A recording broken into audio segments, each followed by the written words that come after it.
Praise the Lord. Greetings to you all in the matchless and wonderful name of our Lord and Savior Jesus Christ.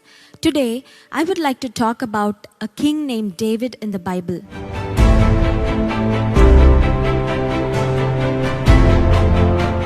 We all know that Saul has been chosen to be the first king over God's people, Israel. But Saul disobeyed God, and that's the reason God chose David after King Saul to be the king over Israel. And in Acts chapter 13 verse 22, we see that God has given a great testimony about King David. And when he had removed him, he raised up unto them David to be their king, to whom also he gave testimony and said, I have found David, the son of Jesse, a man after my own heart, which shall fulfill all my will. What a blessedness to receive this great testimony from Almighty God. So many times we share testimony about our own life. We share about what we are, and sometimes we exaggerate certain things. But when God gives testimony about a certain person, there's absolutely no exaggeration. And because David received a great testimony from God that he is after God's own heart, we have to carefully observe the qualities in David's life which made him to receive this great testimony from God. God said that David knew my will, David knew my heart, David understood my purposes, and that is why he is a man after my own heart. Today, I would like to talk about 7 points from David's life that we need to observe, and we need to make them a part of our lives so that we can be people after God's own heart. In the Bible, we see that David started his life as a shepherd boy. David's father Jesse had 7 sons, and David is the youngest of all. He took care of his father's sheep. And one day, when David was watching over his father's sheep in the forest, a lion and a bear came to attack the sheep. And David protected the sheep from the mouth of the lion and the bear. If you and I were in David's place, what would we do? If there's a ferocious animal like a lion or a bear, we would try to save our lives and run away.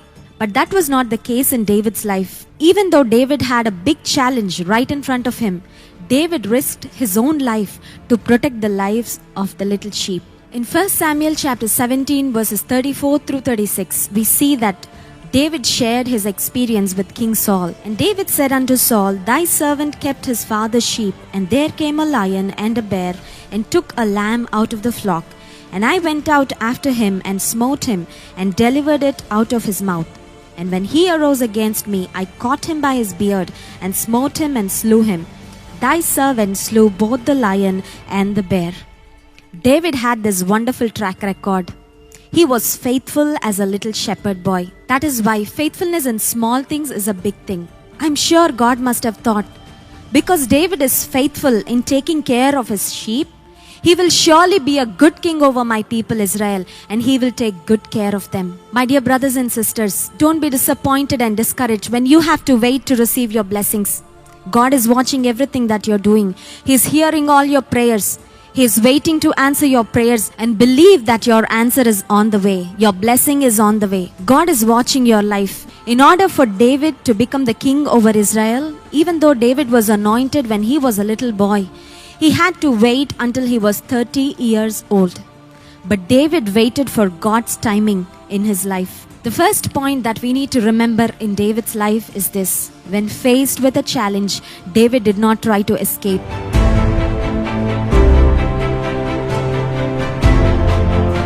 I know so many young people, when they have to write the exams, when they need to face an interview, they want to escape. They don't want to face the examination because they're afraid. But the Bible says that David was courageous. He faced the challenge with courage, and he did not run away. Here's the second point why God said that David is a man after his own heart. There was a big battle happening between the Israelites and the Philistines in the valley of Elah. And this giant named Goliath, who was over 9 feet tall, was standing in front of the Israelites, and the people were frightened and scared. Nobody wanted to face him. And we see that David made a big statement of faith before he went and faced Goliath. In 1 Samuel chapter 17 verses 4 through 8, we see a description about Goliath and the armor that he was wearing. And there went out a champion out of the camp of the Philistines named Goliath of Gath, whose height was 6 cubits and a span. And he had an helmet of brass upon his head, and he was armed with a coat of mail. and weight of the coat was 5,000 shekels of brass. And he had greaves of brass upon his legs, and a target of brass between his shoulders. And the staff of his spear was like a weaver's beam. And his spear's head weighted 600 shekels of iron, and one bearing a shield went before him. And he stood and cried unto the armies of Israel, and said unto them, Why are ye come out to set your battle in array? Am not I a Philistine, and ye servants of Saul? Choose you a man for you, and let him come down to me. Goliath was a giant. He had a huge personality. And Goliath was wearing a great armor. Goliath was all prepared to face the battle, to conquer his enemies.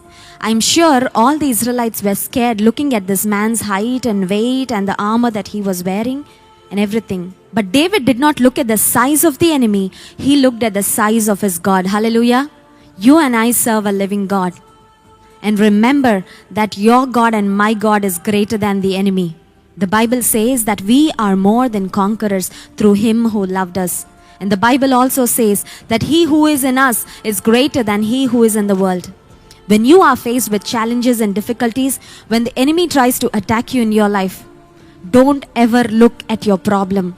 Don't try to meditate on your problem. Don't look at the dimensions of your problem. Look at your God who can solve all your problems and who can give you victory in all aspects of your life. The second point that we need to learn from David's life is this. David did not look at the size of the enemy. David had big faith in a big God. The Bible says, if you have faith, you can move mountains. Yes. If you believe, you will see the glory of God. When David went to meet his brothers in the valley of Elah, he observed everything that was happening. He was observing the reactions of people. He observed what his brothers were talking about, this giant Goliath. Let's read few verses from the word of God about how the people reacted. In 1 Samuel chapter 17 verse 11, the Bible says, the people were dismayed and terrified. In 13th verse, the Bible says, David's 3 older brothers were already in battle, but they were scared, they were afraid, they were not bold enough to face this giant Goliath. In verse 24, we see that the people fled in great fear.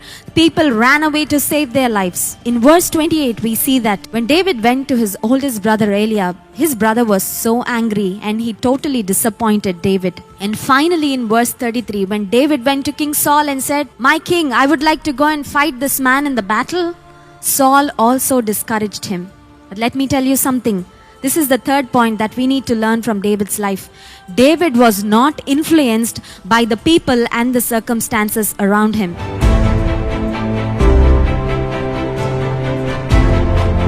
So many times in life, we try to go by mob mentality. If everybody around you is scared, you get scared. When everybody around us try to do something, we try to do the same thing. But David was not influenced by the people around him, by the words they have spoken, or by their reactions. Finally, King Saul permits David to go and fight Goliath in the battle. So David goes and faces Goliath. And look at the statements that Goliath made when he saw David. 1 Samuel chapter 17 verses 44 and 45. And the Philistines said to David, Come to me, and I will give thy flesh unto the fowls of the air, and to the beasts of the field. Then said David to the Philistine, Thou comest to me with a sword, and with a spear, and with a shield, but I come to thee in the name of the Lord of hosts, the God of the armies of Israel, whom thou hast defied. Goliath had a giant personality. His personality itself scared so many Israelites. And David is not trained for war at all. He is only a little shepherd boy, much younger than his brothers. Yet, when David faced Goliath and Goliath made all these statements to scare David to the core, David was determined to the fullest extent and he said, I will surely fight the battle and win. The fourth point that we need to observe in David's life is this. He was not afraid.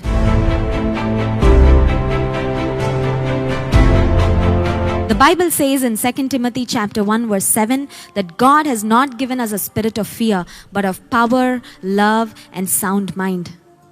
I know so many times we are gripped with fear in our life.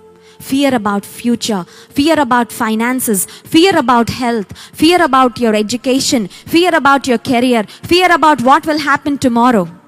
But the Bible says, when you have God with you in your life, you don't have to be afraid because God has promised that He will be with us. David was not afraid to face the enemy in the battlefield. And finally, in verse 49, we see how David defeated this giant Goliath. And David put his hand in his bag and took thence a stone and slang it and smote the Philistine in his forehead. And the stone sunk into his forehead and he fell upon his face to the earth. Imagine fighting a giant, killing a giant with just a single simple stone. What is the secret behind David's success? The secret behind David's success is his God. Usually, if someone has to fight a battle and win, sword is the minimum weapon that is required. But without any armor, without any weapon, David could kill Goliath just with a sling and a stone. David put his faith in the extraordinary God. David put faith in this big God who can give him extraordinary victory. After David won against this Philistine in the battle, he became popular. He was the talk of the town. Everybody started talking about David, and all the people sang to David and said, they sang 10,000 praises to David and 1,000 praises to King Saul. Now David has become a celebrity. The fifth point that we need to remember from David's life is this. After God has exalted him, taken him out of the sheep pen to be a king of Israel, David always remembered his roots. In 2 Samuel chapter 7 verse 18, David said this. Then went King David in and sat before the Lord, and he said, Who am I, O Lord God, and what is my house that thou hast brought me hitherto? Who am I that you have brought me so far? David never forgot his beginning. David was not proud. He had this attitude of gratitude. He was always thankful. Even in Psalm 103, David says to his own soul, Forget not the benefits of God. Bless the Lord, O my soul. And we also see in Psalm chapter 23, the last verse, David says, And I will dwell in the house of the Lord forever.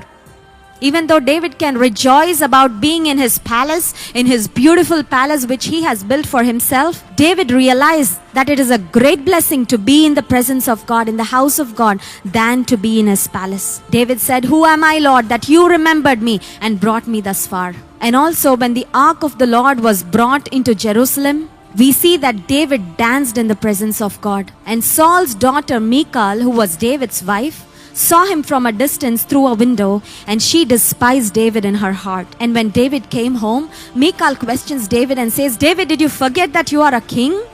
You lost all your dignity by dancing in the presence of God. And look at what David said. 2 Samuel chapter 6 verse 22. And I will yet be more vile than thus, and will be base in mine own sight. And of the maidservants which thou hast spoken of them shall I be had in honor. David said, I will be more undignified than this. For me, I revere God much more than my own prestige and status. David said, I don't consider myself as a great king because I am serving and praising a great God who is the King of kings and Lord of lords. David had the spirit of humility. And that is the reason God said, David is a man after my own heart. And remember, dear brother and sister, if you and I have to be a man and a woman after God's own heart, we should have the spirit of humility. Because Bible says that humility always comes before honor. And the Bible also says that God opposes the proud but gives grace to the humble. The fifth point that we need to remember from David's life is David was humble. David was humble. Even though God exalted him to the highest position, he always remained humble in his heart. He always remained thankful to God. He always praised God all through his life, all the days of his life. There is one dark chapter in David's life. Even though David was a man after God's own heart, there was an instance in David's life when he sinned against God. When David saw Uriah's wife Bathsheba, he brought her to his palace, took her as his wife, and he killed her husband Uriah in the battle. David became an adulterer, and he also became a murderer. And then God sent Nathan the prophet to go and tell this to King David that he has sinned against the Lord. Yes, the Bible says that God is not a respecter of persons. Even if you are a king, even though you have a PhD degree, even though you are not an educated person, it doesn't matter to God. If you commit sin in your life, you are definitely falling short of the glory of God, and you are definitely wrong in the sight of God.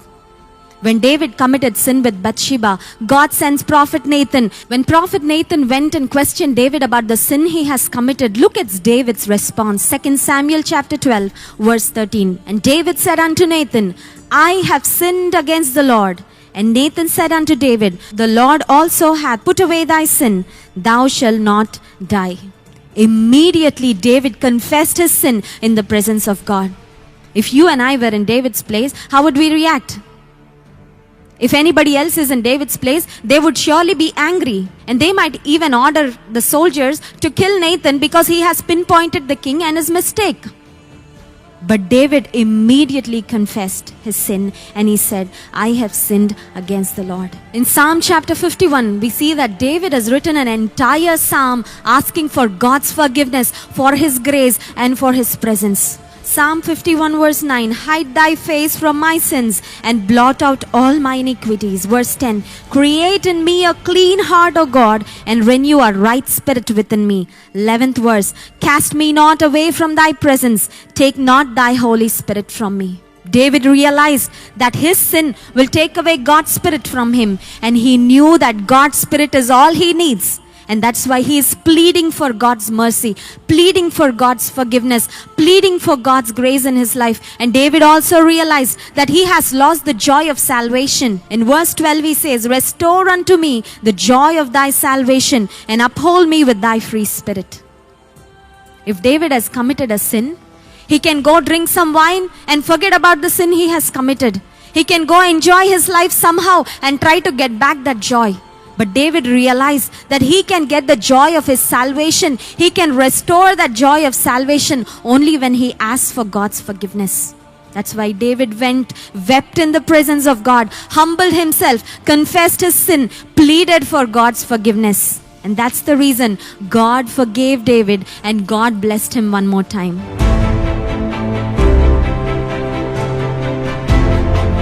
There will be surely instances in our life when we also commit sin, when we go against the will of God, when we miss the mark in our life. But what are we doing when we are faced with circumstances? There are so many people who try to drift away from God. They try to run away from God like how Cain did. When Cain killed his brother Abel, God said, where is your brother? Cain responded in a reckless manner, and that's the reason we see in the Bible that Cain was cursed by God. He became the first murderer in the Bible. The first person who is born on this entire earth was cursed by God. Why? Cain refused to ask for God's forgiveness. He tried to cover up his sin. He tried to conceal his sin. That's why in the Bible we see in Proverbs chapter 28 verse 13, he that covereth his sin shall not prosper, but whoso confesseth and forsaketh them shall have mercy. When you confess, when you forsake your sins, when you leave those ways, when you leave those ungodly and sinful ways, you will surely find mercy in the sight of God. The sixth point that we need to observe from David's life, which made him as a man after God's own heart, is this.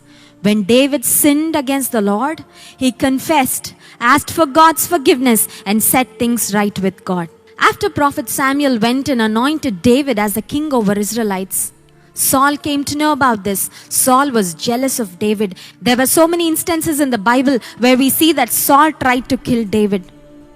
He was after him. Saul was after David day after day. There were few instances in the Bible where we see that God gave Saul into David's hand. David got an opportunity to kill King Saul, who was trying to kill him for a long time, who was troubling him so much. But look at what David said. 1 Samuel chapter 26 verses 9 through 11. And David said to Abishai, destroy him not, for who can stretch forth his hand against the Lord's anointed and be guiltless?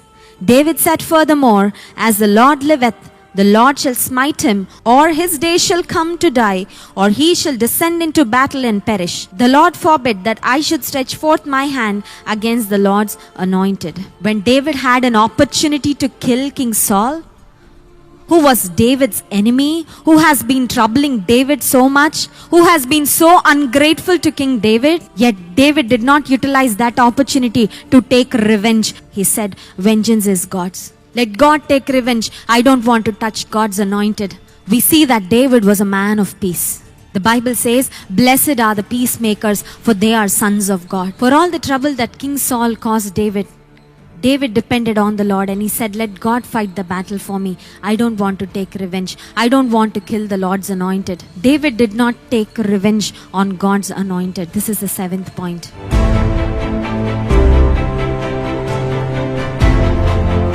There are much more to meditate on David's life, but these are the 7 points that we can remember, which made David as a man after God's own heart. If you and I can walk in God's ways, if you and I honor God in our life, if we understand God's will and fulfill His will in our lives, I'm sure God will give a testimony about us one day that we are also after His own heart.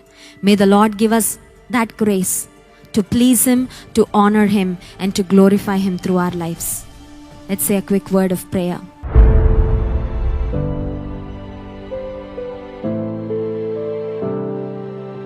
Our dear loving Heavenly Father, we want to thank you and bless your name, Lord.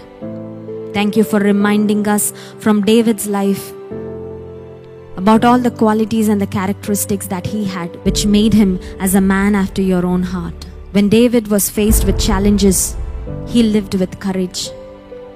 Lord, even as we face battles in life, even as we are faced with difficulties in life, give us the courage, give us that big mountain-moving faith. And help us to trust in you always, Lord, because you are our helper. When you are our helper, we need not be afraid. I pray for all my dear brothers and sisters who are watching this program. Lord, I pray that you might take away all the fear that is in their hearts, and that they might have confidence on you, Lord, because we are serving a big and a great God. Lord, help us to be humble. Help us to honor you. Help us to be thankful, Lord, for all the blessings that you have given us in our lives. And Lord, I pray that you might give us the grace to depend on you each and every day in our lives, to get strength from you, to get guidance from you. And when things go wrong, and when we sin against you, Lord, I pray that you might give us those hearts which come and seek for your forgiveness and seek for your mercy and grace, and that we might set things right with you and again continue our walk with you, Lord. I pray for all those who are watching this program.